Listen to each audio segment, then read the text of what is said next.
Hello and welcome to Westside Wise Wednesdays, presented to you by Quest and connected to you by AT&T, where we are giving you the news that you can use with the information that you cannot refuse. Let's get on into it.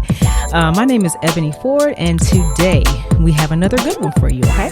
Today we have Mrs. Marci Collier-Overstreet from District 11. I'm so sorry. I do live in District 3, but we have a guest to our district this time, District 11, Atlanta City Councilwoman. Miss Marci, how you doing today? I'm doing fantastic. Good. Very, very good. Yeah. Thank you. Everything's great. Yeah, very good. Thank you so much for being here. I really appreciate it. It's good to see you. And we're going to jump right on into it. So tell us a little bit about yourself and what you do, Marci. Goodness. So right? I know. So I am Marci Collier-Overstreet, and I do serve on Atlanta City Council, and I am blessed enough to serve in a community where I actually grew up. Wow. Okay. Yeah. So at Southwest Atlanta. Yes. And it's District 11. So if you imagine where Cascade Road is, Yes. From all the way from John A. White Park up to 285, on over to Guilford Forest area, Wow. up to Campbellton Road, all of Campbellton Road there, and all the way up to Camp Creek Marketplace. That So is amazing. it's a huge Large footprint. territory. It's a huge Yeah. footprint. Oh my gosh. And the southwest part of the city is huge anyway, though, isn't it? Like it kind of dips down kind of far. So that is a huge territory, and it's varied as well, right? Very. Yeah. Very Varied. And yes, Very it varied. is. Okay. And so you taught us a little bit about your background, your connection to the west side, your connection to the southwest side. What high school did you graduate from? I graduated Benjamin E. Malleus So High we School. have to represent for our high schools. Repping APS. Yes. Yeah. I graduated in 1983. I was there in 82. Actually, it was open in 81. I was there day one when it first opened. See, and that's what I love about this podcast, because a lot of the people that are coming on are from Atlanta, and specifically the west side. So we definitely got to represent our APS and our high schools. And you said, are you raising your family in that area as well? I also raised my family. I have 3 children. I was married in District 11 to my husband at Cascade United Methodist Church. So this whole community, it matters. It definitely does. And I think that's part of what this podcast is about as well, because I do feel like my district that I live in, that we're in right now, District 3, District 11, they do have some similar backgrounds, similar challenges, and we matter, and that's a part of what this podcast is for.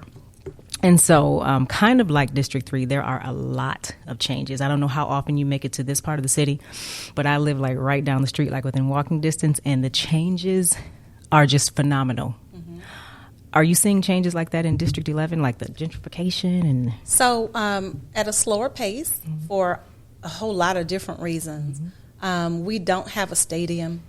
We don't have an AU center. It's a lot of reasons why it's a little slower. Yeah. But in the last 5 years that I've been on council, I've seen a big shift and more to come, because the phone is constantly ringing, and I am doing lots of tours with different people that need to know more about what the community is asking to see. So that's been good, because they're not just Bogarden. Exactly. And Deborn, as we that's right. They're not doing that. They really are coming to the office to really figure out what the community wants to see. For one, and I'm actively trying to find 2 grocery stores. We need one on West Cascade, West Campbellton Road, and one East Campbellton Road. When I say east and west, I'm talking from 285. Got you. 285 West, we need one. 285 East, we need one on Campbellton Road, because we have no real grocery store on Campbellton Road. And that sounds a lot like this neighborhood. So I think we're technically, whatever the technical parameters are, food desert. Yes. Do you feel like your district is like a food desert, or at least that part of it? That part for sure. Again, Cascade, not so much. Camp Creek, not so much. But Campbellton, which is in the middle of my district, the entire stretch, yes, food desert. Gosh. Do you at least have like a Walmart in that area? No. Oh my gosh. See, we do have the Walmart on ML King. Yes, we have that in the Cascade area. Of course, that makes sense. Oh my gosh. So it sounds like it may be a little bit, maybe even worse than this area right here. Yeah, as far so as that we have a grocery store across from Greenbrier Mall. We have a Kroger. Yes. So it's not without a grocery store, but Campbellton Road, which is a major thoroughfare, Yes, the is. highest ridership in like the MARTA system at the very, very top. And no grocery store. No grocery store at all. I mean, we have 0.5 grocery stores, what I call that one. It's one at the corner of DeLoe and Campbellton, but for the most part, no. We need a major grocery store.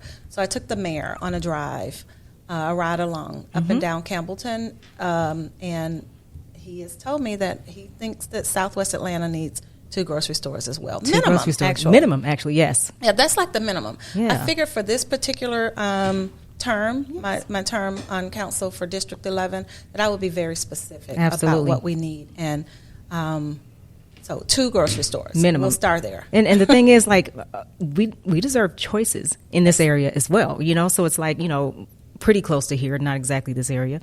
You got all kind of grocery stores to choose from. And so if you give us 1 or 2, I mean, that's something, but we deserve to have choices as well. Yes. So I think you're right, minimum. And back to something you said a couple of minutes ago, that the people that are coming in are at least interested in what the residents want and need. Yes. That is awesome. So does that make you, how do you feel about some of the changes that are happening in your part of the city? Do you think they're positive? I think they're positive. Yeah. I think they're positive. I do understand some of the residents, the legacy residents, Concerns. being apprehensive about it because it, you know, it could feel like a steamroll at times. And they want to make sure their property taxes aren't going to go up so high that they're, you know, forced to leave. So we're working on all different kinds of aspects of making sure that people feel comfortable with our growth and trying to protect them as well as preserve our quality of life. You know, Atlanta's built up of neighborhoods, so and the legacy exactly. And my district is very rich in both. Lots of legacy and lots of trees, preservation, and true neighborhoods. Yes. So we don't want a broad stroke either, you know, where everyone looks like Cobb Parkway. We don't want that. We don't want to look like Old Fourth Ward. We want to look like District 11. I completely agree. So it's a balance there. We just finished the Campbellton Road overlay, which sets design standards. It's been long overdue for decades, actually. And we wanted to get ahead of the growth because we know more MARTA is coming through Campbellton Road, and there's quite a bit of investment that's being infused into Campbellton. So we wanted to get ahead of that and set forth the design standards because it's never had one. Never had one. It's so funny. I'm taking notes here. Things I'm going to look up later, like the knowledge that you're dropping already. We're like, 8 minutes into this, this conversation. So I'm going to have to look that up. You said Campbellton Road overlay. Yes. Correct? Okay. Yeah, I mean, look that up. That's brand new. Like brand new? We did that during the summer, but we started it literally May 2021.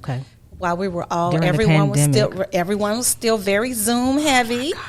So we had, you know, monthly meetings. It took over a year for us to finish that overlay. I can't believe you did it in that time when everyone was Zoom, you know, like locked down. It's crazy. So, right. And I almost think that allowed everyone to be really focused and committed to coming on because we did it with community engagement. MPUP and MPUR work together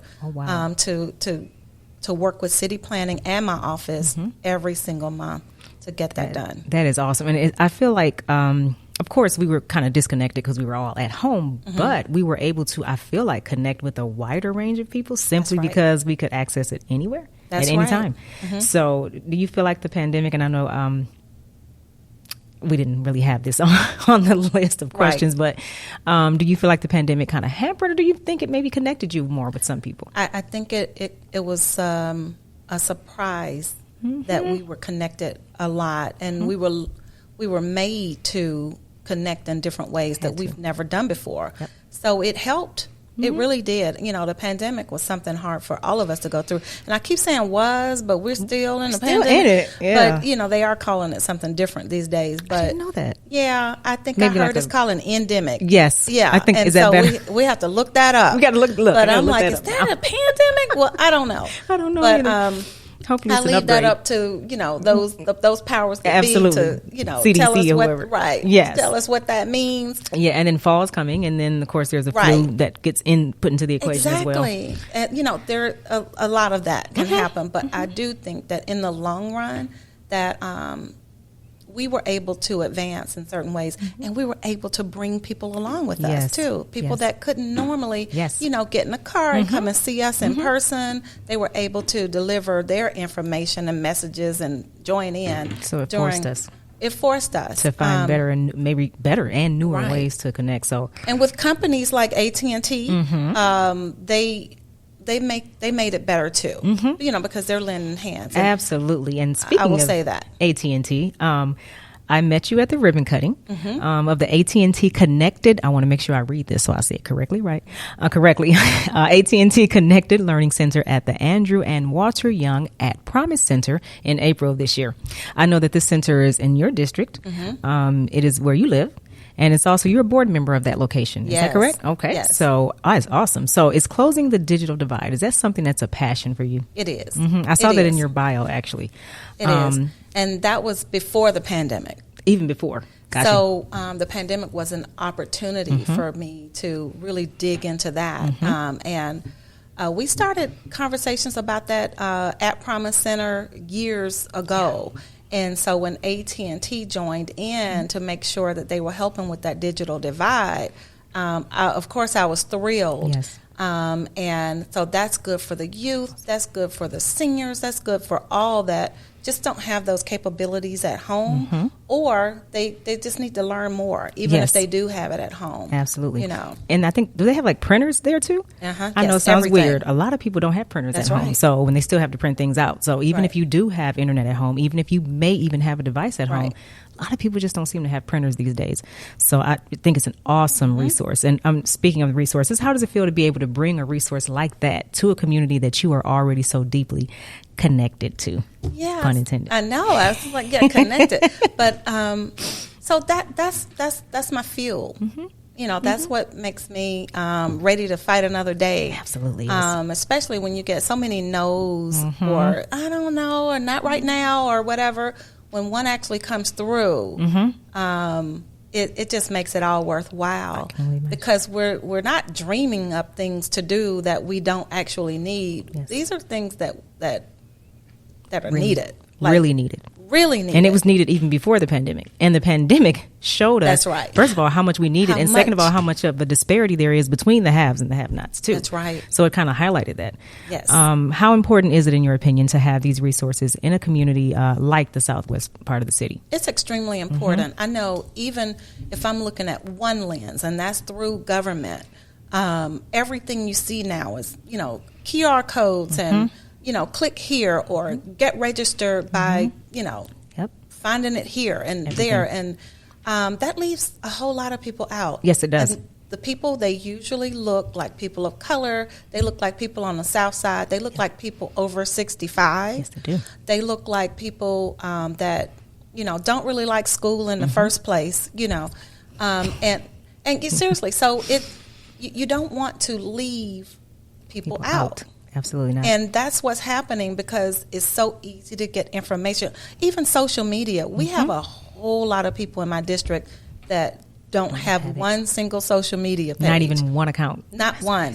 And so that's so different from other areas. And I have to remind departments and the leaders about this all of the time. Everybody cannot connect on Facebook and Instagram. Everybody can't do it. So you can't say that I got the word out. It was on Facebook, or but this happens now. I got the word out.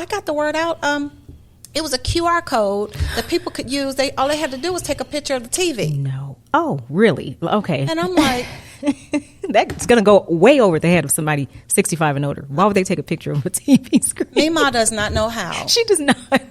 She does not have a clue what to do with a QR code, right? Yes. So, so opening up places like this to help with this digital divide helps with that too. Yes, because that doesn't mean she doesn't want to learn it. No, it does right? not.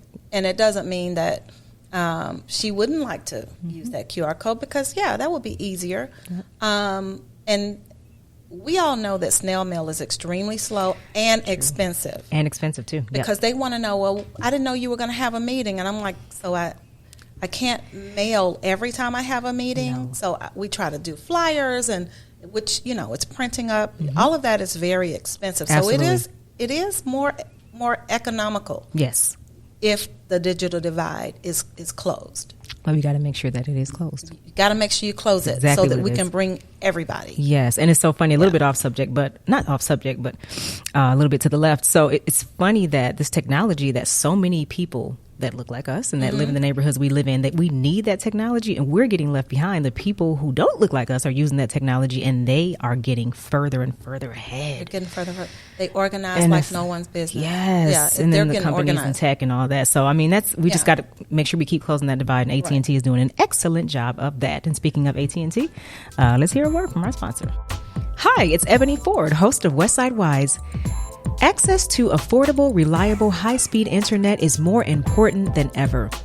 That's why AT&T is furthering its efforts to help bridge the digital divide by offering new solutions that help households here in Atlanta and beyond stay connected to work, education, healthcare, and more. AT&T has worked to reduce barriers to the cost of home internet service by combining access from AT&T, which provides low-cost internet service for eligible households, with the Federal Affordable Connectivity Program benefit. Eligible households can get free home internet service. I discovered access from AT&T at a time when I had no car, no job, no money, no internet. It was the segue for me to be able to apply for benefits, look for childcare programs, look for jobs, and attend training. It literally was my foundation to be able to get back on my feet. And it all started with access from AT&T. Terms and restrictions apply. Speeds up to 100 megabits per second where available. Learn more at att.com/internet/access.